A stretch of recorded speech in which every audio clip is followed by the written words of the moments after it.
Hi everyone and welcome back to Nia Natters. Today we're going to be talking about big dreams, small steps, how I'm building towards my future. This one is just going to be a bit more personal to me, so I hope you enjoy, basically. So first I'm just going to say a bit about what my current life is looking like so we can talk about that, expand on where I'm going from that in order to be able to achieve the goals that I want in my life. So in terms of life updates, I am currently living in a rented house with my partner. We're in the process of purchasing a house.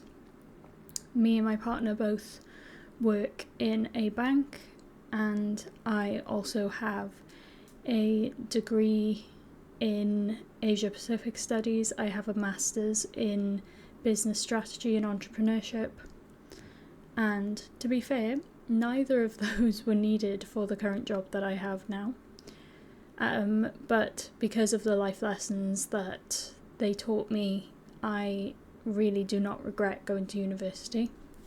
They made me into the person that I am today with the skills that I have today. So yeah, my health is currently not the best, so we're trying to work on that before anything else, which leads me nicely onto my hobbies, which are horse riding, gaming, soon to be archery, hopefully. I enjoy spending time with animals, I enjoy hiking, and I enjoy just some sporty games if they're going about. And I also enjoy watching chess tournaments and things like that. And yeah, so in terms of my personal goals, I wouldn't say anything's currently progressing very much. Silly me, forgetting the biggest one of all. I also have a podcast, obviously, here we are. And I also am currently trying to open a coaching business around personal development, and yeah, so at the moment I'm doing a lot of marketing. I've got a website, and I'm gonna start reaching out on Instagram and also use my podcast for this too. And yeah, but everything is a bit slow at the moment and steady. There doesn't seem to be much progress being made. However, I feel like it is being made in ways that are unseen to the eye at the moment. So next we're going to talk about what does it mean to have big dreams. I think the definition of big dreams changes for everyone, but I understand it as having something that's almost unattainable for you to achieve in your life. However, that you feel that you can work towards it and be rewarded by achieving it through all your hard work. I think it's also something that when you talk to other people about it, they kind of roll their eyes and they go, you'll never achieve that. Like, why do you think that you're not gonna, for example, with me, you're not gonna work until you retire, that you're gonna be able to afford a small holding in the country, and that you won't have to worry about money-related things. But I think it is also always important to have a big dream throughout your life, because it keeps you moving towards something and keeps you pushing yourself to your utmost capacity, let's just say, because you want to be able to achieve it instead of just settling for less. I think also the importance of breaking these big dreams down is definitely something that will aid you in staying on track, because if you don't, I feel like if the the milestones are too far apart, then you always feel like, oh, what's the point in trying because I can't achieve the next milestone even though I hit the one previously. So making sure that they're small and consistent means that you have a milestone very close together, which gives you a sense of accomplishment and willingness to continue on to achieve your big dream. This also means that you can give yourself almost a step-by-step guide of how to achieve something, which takes a lot of planning, don't get me wrong, but it is also easier in the long term because you already know what you're going to do every step of the way instead of kind of guessing, wandering around aimlessly, being unsure on what you're doing. The things that inspired my goals and kind of how I started my journey on realising what I want. Oh gosh, this started when I was a child. I literally feel like this was spoken about in episode 1 of this channel. I grew up with animals. I went horse riding since I was 8, and even before that I would sit on my DS all day playing Nintendogs, Pippa Funnel, like an animal rescue one, I think it was to do with RSPCA, and obviously I grew up around dogs. I would take my auntie's dog to the field all the time. I would ask her to bring it down to my grandparents to look after. As we speak, I'm currently dog sitting my dad's dog. She's lying on the floor beside me. I've dog sat, I don't know how many dogs I've looked after. I looked after 2 in one day once, and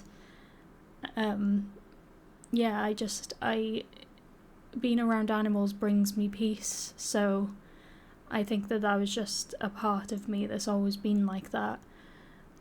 And I think that ever since I can remember, I wanted to be a vet. I would always tell my family that I wanted to be a vet. I don't now, and I'll get to that. Basically, I did well in my GCSEs, thought that my A-levels were going to be as easy, didn't try, failed 1 year of my A-levels, and then didn't get the required grades for vet school, to be an equine vet to be more specific. I even went to the college to have a look at an open day, and I literally loved it so much. But yeah, didn't happen for me. But I think that things will happen in a different way. I don't think that they're completely lost yet. So when that happened, I went and studied Asia Pacific degree up north in North England instead. I got the grades for that, thank goodness, because I changed my mind when I was doing my A-levels, because obviously I didn't get my required grades, and I did horse riding throughout that. Then I came home, and during my masters I was loaning a horse called Cherry, and yeah, I've been riding, God, I don't even know how many years now. At least 13 years.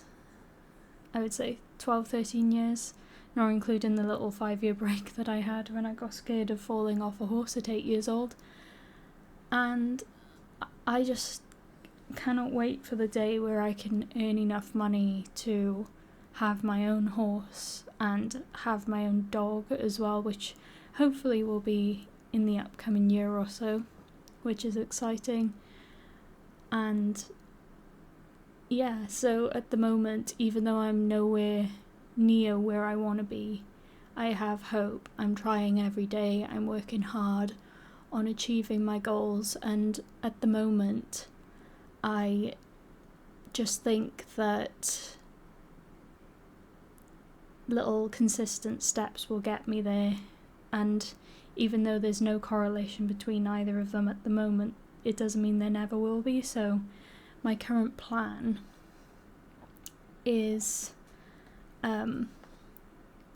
to achieve something or a certain skill in my life where I can become self-employed and be able to afford what I want to do, but more on that later.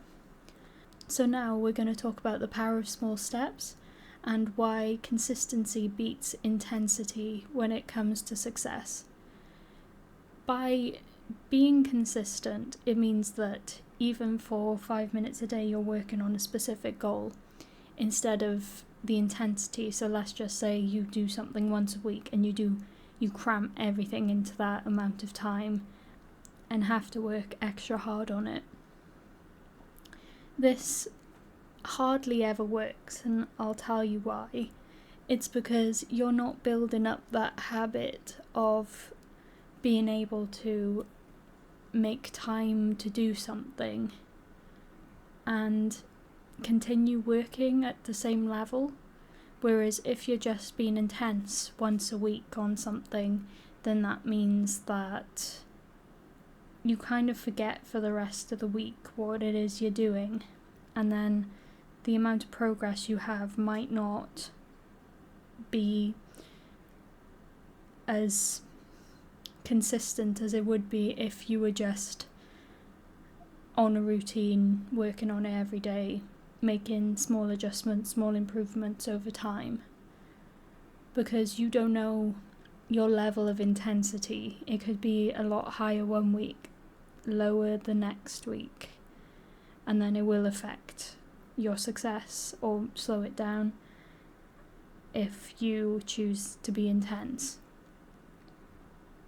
When chasing big goals, the biggest mistakes people make are, like I said before, not having small actionable steps in their goals. So having a big gap between one goal and another is not going to make you motivated to work on your goal, so please don't do it. Make sure they're small, even if it's like read one page or something like that, something achievable that's almost too easy to begin with to get your motivation up, and then maybe make them a bit more spaced out, but not anything that makes you feel unmotivated to achieve your goal. Another one is not having a why as to why you're doing something. Without having a reason for doing something, you won't feel motivated, or you wouldn't want to move towards something because you have no reason to work on it. So I think having a reason for everything and reminding yourself what that why is constantly is something that should happen. Also, people do get unmotivated about the amount of time that it takes to achieve a goal, especially if it's a big goal. You have to be realistic, and you have to realise that you won't achieve it straight away, and it's something that you work towards over time. So hopefully that type of person would be able to find comfort in the smaller goals for the time being before achieving the bigger goal. And lastly, just any sort of negativity surrounding the goal. So external influences going, oh, why are you even bothering on trying to achieve that goal? You know it's not going to happen. Why waste your time? Or even negative self-talk around that, being like, oh, well, I don't deserve this good thing to happen, or there's no way that I'm smart enough to be able to achieve this, and really bringing yourself down about it. That's a big mistake that people do. So make sure you're doing your affirmations, make sure that you're improving your resilience. That topic actually ties in very nicely with last week's episode, which is surrounding resilience and how to build that up. So if you haven't already, please go and check that out. Some strategies also for staying focused and avoiding burnout, which probably ties very nicely in to the above as well. To stay focused, remember your why, build resilience, take small actionable steps towards your goals instead of big ones, and avoiding burnout. Make sure that you're creating a routine on when to work on your goals, but also creating a routine that includes rest. Make sure that you have other things to be doing as well, but obviously don't overwhelm yourself. Don't try and do too many things at once. so that you feel overwhelmed and you feel like you don't want to do anything. And obviously, make sure that you reward yourself when you achieve a particular milestone so that you feel good about yourself and are prepared to continue. Also, remind yourself that this isn't the only thing that goes on in your life, so surround yourself with people who are there to support you, there to be there for any needs that you have during this time, and also that you have a support group around you to achieve your goals, and with people who understand as well. And lastly, the role of patience and resilience in long-term success. Obviously, we've touched upon both of these in the above section. It is important to be patient because, like I said, big dreams and big goals don't happen overnight.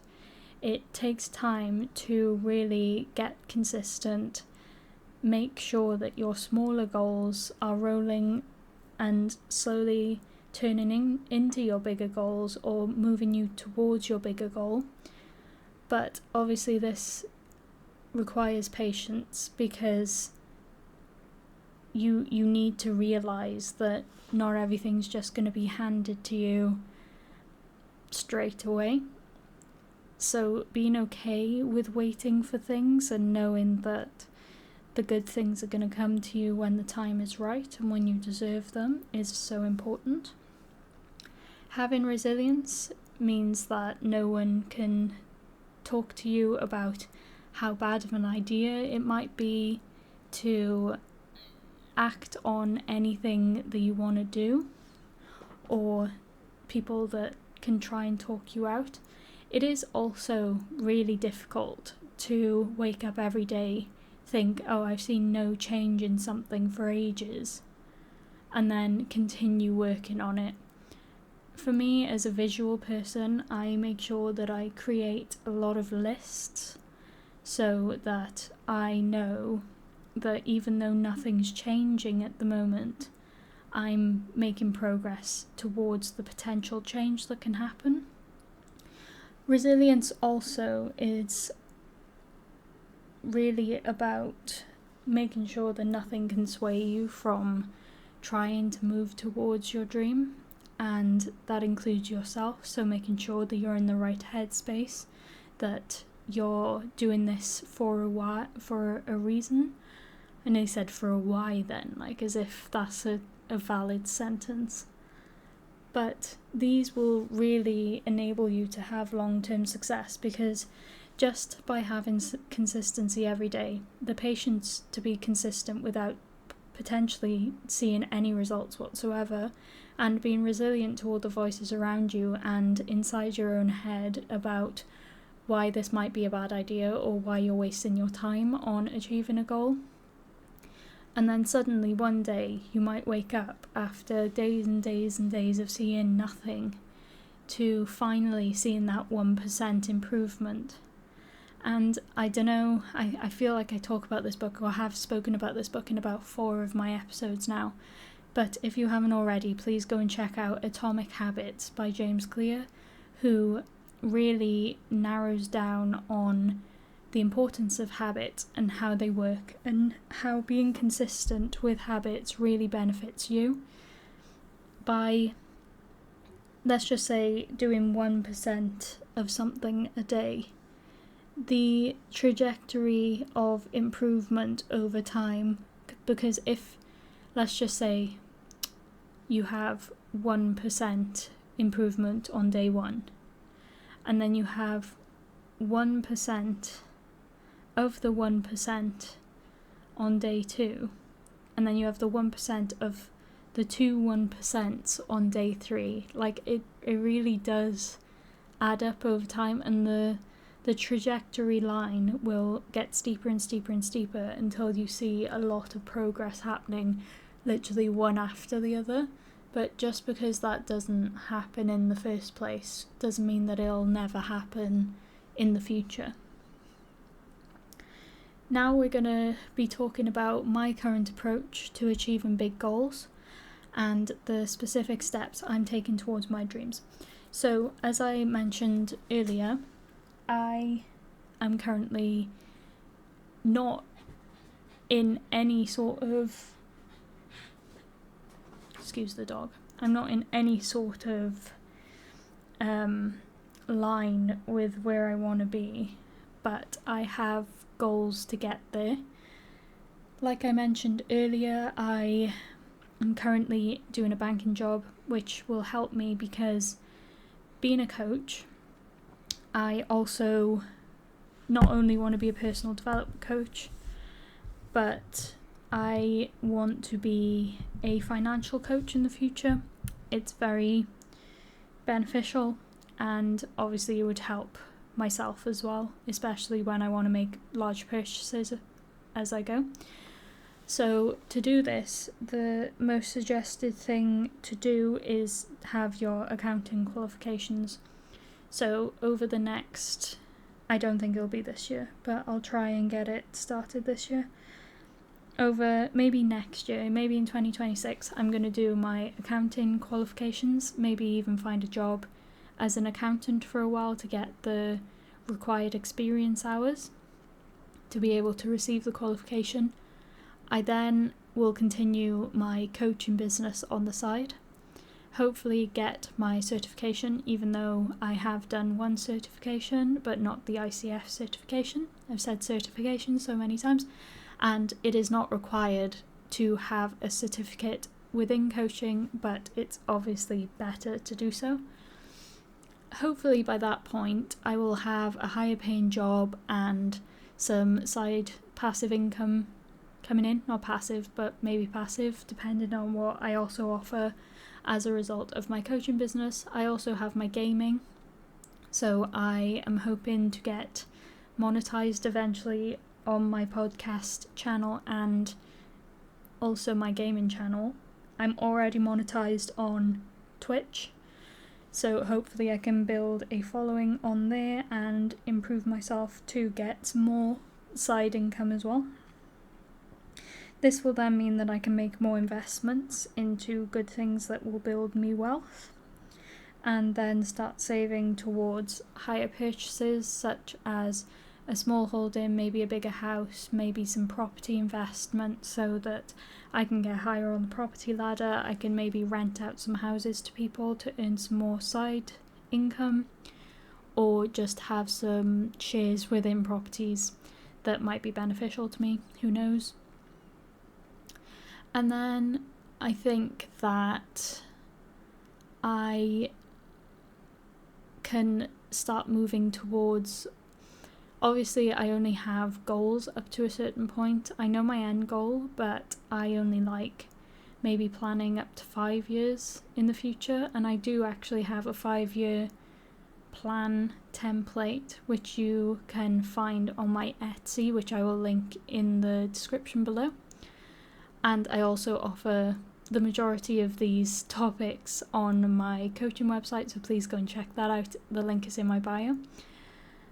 And yeah, I think that this is enough for now, because I know that eventually, due to all this action that I'm taking, I can hopefully quit my full-time job and become self-employed as a coach, and maybe even do a bit of dog boarding or dog walking or pet sitting on the side. And then I would love to purchase my first horse, train it, purchase a second horse I'd love to bring up from a foal, and also buy unwanted horses and train them and make them more profitable and sell them to forever homes. If not, they can stay with me at my small holding. And then I have this huge goal about buying abandoned houses in Wales, because I'm a fellow Welsh person, and I would like to really renovate them and turn them into Airbnbs and stuff. But that is like a future goal that I don't even know if I'll want to do in the future. But yeah, and I just want loads of dogs, loads of horses, and lovely countryside house. How I balance long-term visions with daily actions. So at the moment, as you know, I want to become self-employed as a life coach eventually.